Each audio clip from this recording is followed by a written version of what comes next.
Привет, меня зовут Женя Гудов. Я руководитель проекта «Планетарий-1». Это крупнейший в мире планетарий, находится в Питере. Это здание старинного газгольдера. Это до сих пор считается самое большое хранилище газа в России. Хотя газ там уже давно не хранится. Оно было заброшено более 100 лет, и сейчас мы там открыли планетарий.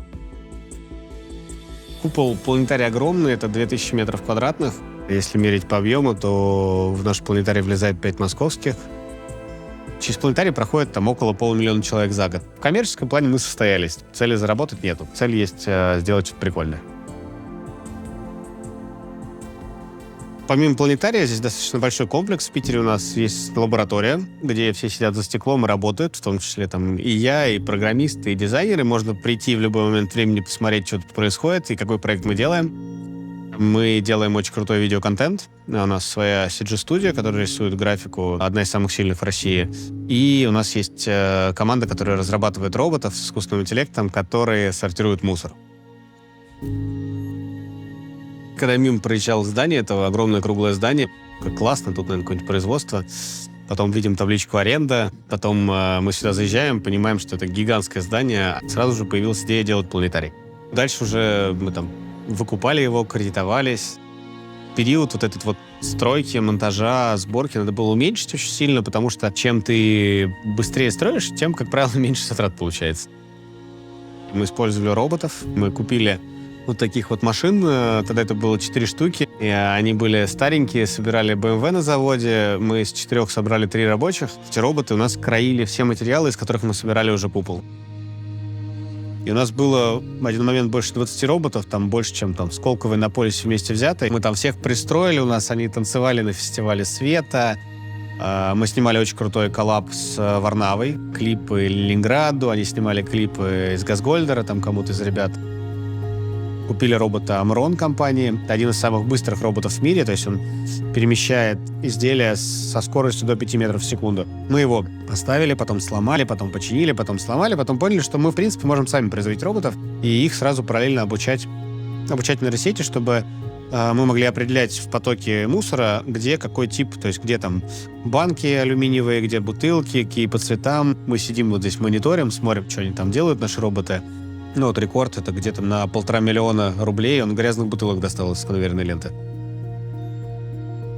Они помогают человеку не быть роботом. То есть они уводят тебя от рутины, и ты начинаешь что-то изучать, разрабатывать. Ты там становишься инженером, программистом. Кто-то в искусство уходит. То есть лучше что-то творить, делать новое, креативить, чем из точки А в точку Б что-то перекладывать. Второй этаж — это студия, там работают дизайнеры и делают контент и для планетариев, и под мероприятия, и все самые главные форумы. То есть ПМФ, Дальневосточный форум, Сочинский, Арктический форум, для Давоса мы что-то делали и так далее. Меня зовут Сергей, я тимлид нашей команды дизайнеров. Мы занимаемся здесь моушн-графикой.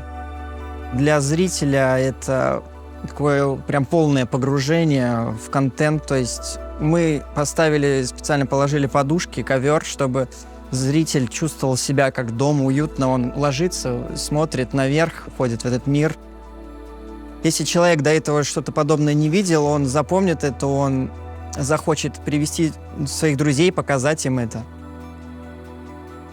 Мы очень вдохновились вообще тем, что мы достаточно быстро растем, роботы, студия очень крутые результаты показывала, и мы решили открыть свой институт и обучать ребят новым профессиям. В Sky University я провожу свой курс «Искусство новых медиа». Там мы непосредственно учим работать в сфере медиаискусства, учим 4 специализациям. Это аудиовизуальные проекты, инсталляции, сценические технологии и проекты виртуальной и дополненной реальности. Студенты пробуют работать на различном оборудовании планетария.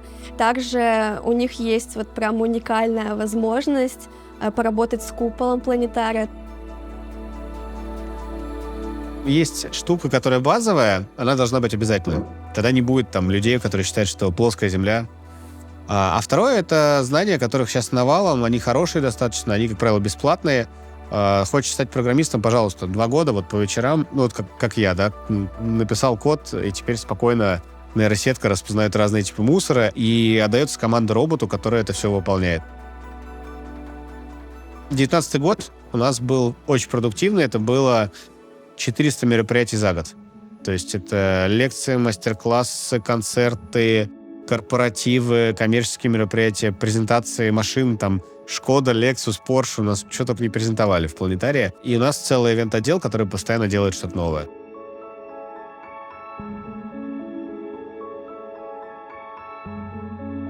Сейчас мы находимся тоже в достаточно интересном пространстве. Это не планетарий, но это тоже Газгольдер, газовое хранилище, которых рядом с планетарием еще 3. А здесь на данный момент проходит выставка «Сад сновидений». Она проходит уже 3-й год подряд, и каждый год мы обновляем инсталляции, обыгрываем тему снов, используя также технологии и свет.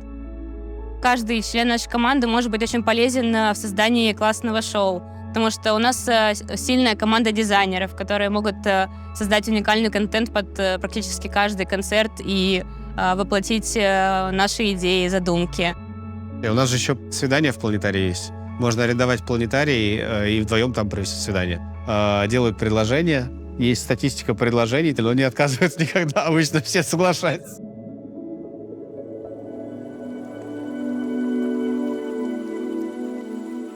Хочется сделать музей, который будет на уровне там с Эрмитажем, Русским музеем или там Мариинка условно, да, то есть который будет очень посещаемый и в плане мероприятий, и в плане обычных вот экскурсий, но при этом там Мариинка, Русский музей, Эрмитаж, они были созданы там царями, а планетарий, он по сути построен самостоятельно за счет технологий, за счет упорства, за счет каких-то разработок и огромного количества труда, которое здесь заложено. У меня есть такое убеждение вообще, что не надо торопиться быть предпринимателем. Лучше пойти поработать где-то, набраться опыта. Смотри, ты идешь в компанию, и ты получаешь опыт взаимодействия там, с командой, с подрядчиками, с клиентами, с государством, с тем же. И потом ты находишь ту вещь, вот, например, ты понимаешь, что на заводе вот есть поставка вот этого оборудования, которое дико дорогое, которое можно производить в России, и оно делается легко как бы. И начинаешь свой бизнес уже по поставкам, либо по производству этого оборудования. Ты уже прекрасно понимаешь нишу, в которой ты будешь работать. И бизнес можно сделать вот так по щелчку, когда у тебя есть опыт. Огромная ошибка, потому что все пытаются организовать либо кафе, либо салон красоты. И есть гораздо больше очень интересных направлений, которыми можно заниматься. Может быть, они чуть-чуть сложнее, но это чуть-чуть сложнее, это там год работы. И часто вот такой совет там кого-то более опытного, кто уже там в этой или в другой сфере что-то делал, это, в принципе, может стать жизненно важным для тебя. Вот, поэтому круто, что МТС сделал такой проект. В принципе, вся лаборатория, она про то, что надо друг друга знать лично. То есть ты через стекло видишь, как бы можно познакомиться, можно пообщаться. И пример дизайн-студии. Нет ни названия, ни портфолио, ни сайта, ни Behance и так далее, но при этом дизайн-студия делает одни из самых крутых роликов на самые крутые форумы, и она постоянно загружена.